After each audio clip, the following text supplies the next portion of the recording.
All right, guys, we're going to start where it all starts, receiving the baseball. Heck, it's in the job description, right? We're catchers. We got to catch the baseball and catch it right. Not only to steal pitches, but also to protect your thumb while you're at it. Stick around. If you make it to the end, we're going to wind up showing you a little bonus drill that I like to do with all of my catchers. So now, let's get you caught up. A big collision, held on and out at the plate. Jeff Winchester took the hit, held on and ends the inning. Hey guys, what's up? It's Jeff Winchester. Welcome to the Catching Clinic, place where I'm taking the best of both of my worlds with teaching catching and orthopedic repping and trying to provide content with tips, tutorials, and treatments for all things catchers. Now, let's get into the video.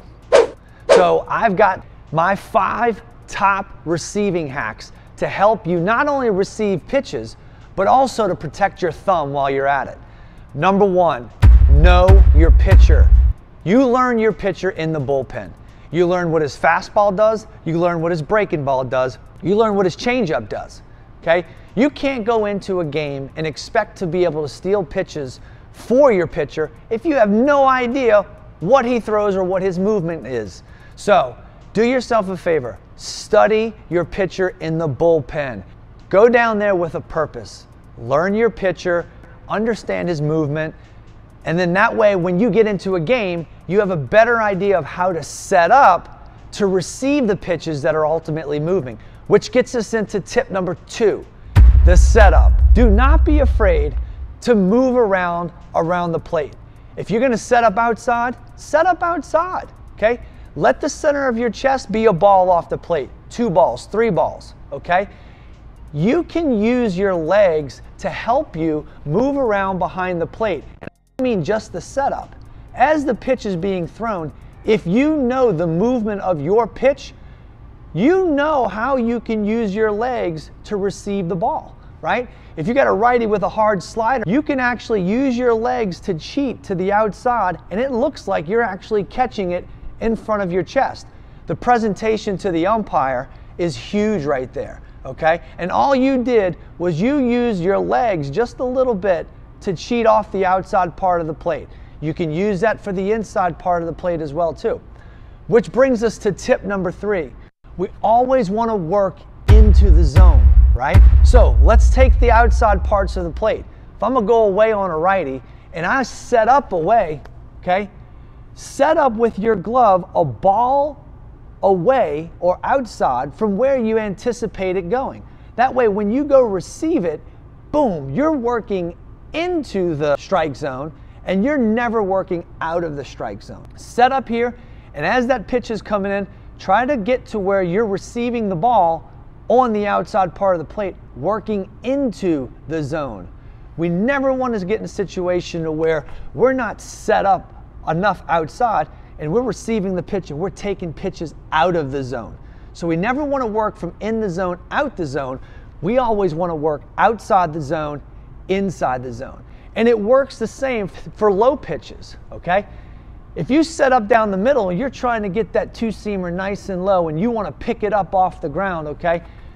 Set up with your glove out of the zone low. And then from here, all you have to do is you have to just pick the ball up from as it's coming down into the zone, okay? So start low and work up into the zone. You'll see a lot of catchers in the big leagues right now. They're trying to get that low pitch and bring it back up into the zone. You can only do that if you start down in the zone, okay? So start low. Tip number 4, okay?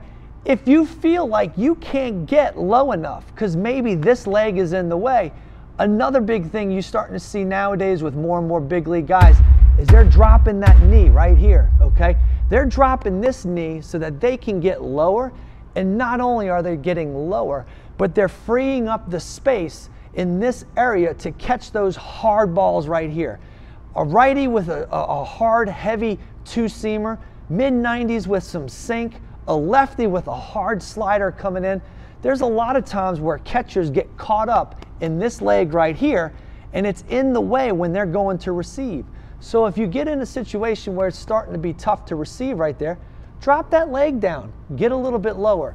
sometimes it makes you feel more comfortable. I've had guys over the years say that they actually feel a little bit more comfortable dropping this down here. For my guys that are really tight in the hips, okay, this is a great way of those guys who are really tight to get low in the zone so we can work picking those balls up off the ground and into the strike zone. If you start with your glove low and the ball's lower than your glove, well, you know you can move into a blocking position, so it shouldn't be that bad. Last tip, tip number 5, okay? When you get yourself set up, whether you have this leg down or not, anytime you're in a position to where the ball is going to take you to glove side, you always want to get that thumb up and receive with your thumb up. Too many times young catchers who don't know how to receive find themselves going to receive these pitches glove side and their thumb goes down like this. This is a recipe for disaster.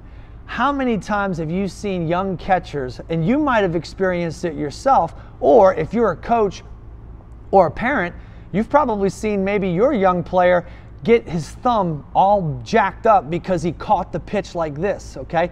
Remember, these pitches, a lot of them have downward movement, right? And they're hard. So when you wind up getting your thumb, and I call it the 6 o'clock position, or that elbow comes up, or it's out like this, there's a lot of force and a lot of pressure going hard into this thumb joint right here, and it hurts. There's a lot of injuries that happen to young catchers simply because they're failing to catch the ball properly, especially on this inside pitch. Fortunately enough for me, in the field that I'm in with orthopedics, I have the ability to call on some guys that have a lot of information about getting jammed up in this joint right here. Last week we were able to catch up with Dr. Blane Sessions over at Louisiana Hand to Shoulder Clinic, and he had some really good insight as to how to help prevent not only this joint from hurting, but also giving us a couple different options for treatment if you ever found yourself in a situation that your thumb got blown up because you're receiving a pitch wrong. So let's go head on over to Louisiana Hand to Shoulder Clinic and let's just go check out what he had to say with Dr. Blane Sessions.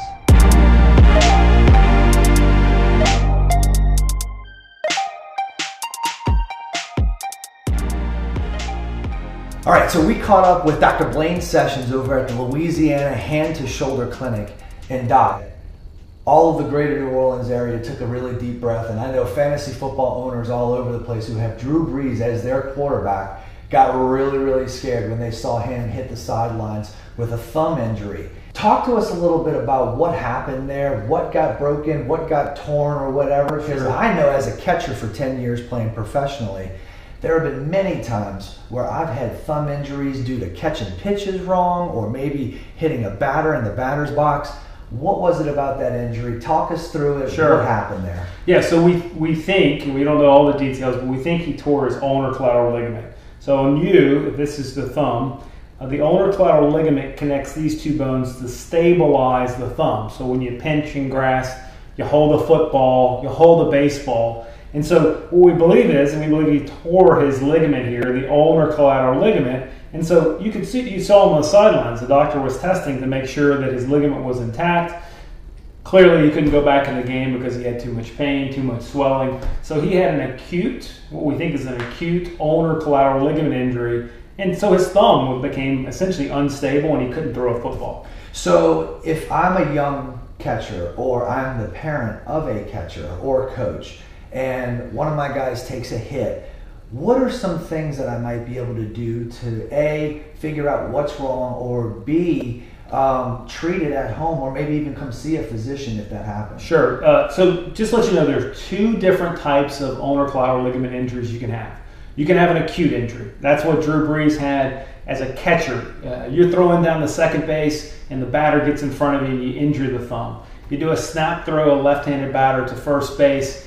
It's just a freak accident. It happens to the dominant hand, so you can have an injury to the thumb, blocking a ball, anything kind of, that's an acute injury. Immediately, you'll have instability and pain and swelling at the thumb. The second type, catchers specifically, is a chronic ulnar collateral ligament injury. Chronic is so-called a gamekeeper's thumb. Scottish gamekeepers in the in the 50s and 60s, it was described. They take the pheasant, they kill the bird, and then they have injury to the ulnar collateral ligament, and it's more of a chronic injury to the non-dominant hand because, as you know, I mean, you're catching baseballs, you're doing bullpen, you're doing games. Yep. That kind of constant play onto the thumb can cause a lot of pain, and that's a chronic ulnar collateral ligament injury. More from a partial tear, constant partial tear, and it becomes unstable. So maybe if I get into a situation where I get a game, I go home, ice, maybe some rest? Or... Sure, yeah, it's the same algorithm. If you sprained your ankle, you sprained your knee, it's RICE. It's rest, it's ice, it's compression and elevation. So one of the things that we talked about earlier as far as trying to address a symptom of pain but not come back off the field is we would have one of these splints made in the training room. And so what we would do is we would actually slide a piece of hardware that we form fitted to our thumb into our glove.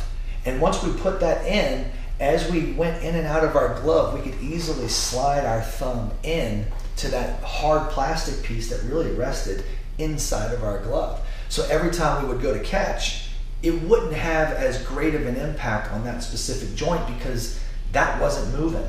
And I think that's tremendous. Like that, what it's doing is when you were making that splint to kind of go in there, it's like an external stabilizer for the thumb to prevent the thumb from going back. I think that's a fantastic idea. Right? I really do. Yeah. No, it really helped us out. I mean, catching guys 92, 93 with some really hard sink, you find yourself in a position where you're doing everything you can to get to that ball once it's moving, and sometimes you just, you're a little late, and then you get over there, you put your hand in a wrong position, and boom, you're blown up, and now you're training room icing your hand for 2 hours after the game or whatever. Yeah. But one question I would ask is like, I know patients would come to me and say, well, would that restrict their motion? Would that restrict their ability to catch? So the good thing about it is in my experience, and it could be different for every player, I never really had an issue with being able to operate behind the plate. Because of the stable nature of the device itself,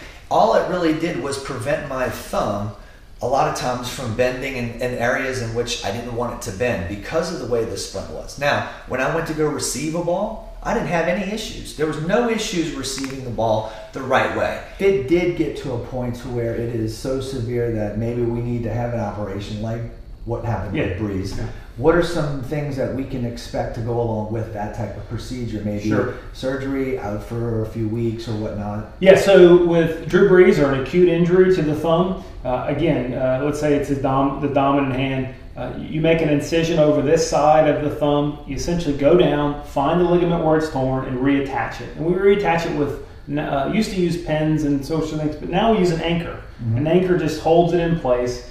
It takes anywhere from 6 to 8 weeks to get back to being able to grip a football, grip a baseball, whatever the case may be. So we're going to wrap things up here with Dr. Blane Sessions. Sir, appreciate all your help. Thanks so much. It was fun. All right. Well, we're going to head back on over to the clubhouse.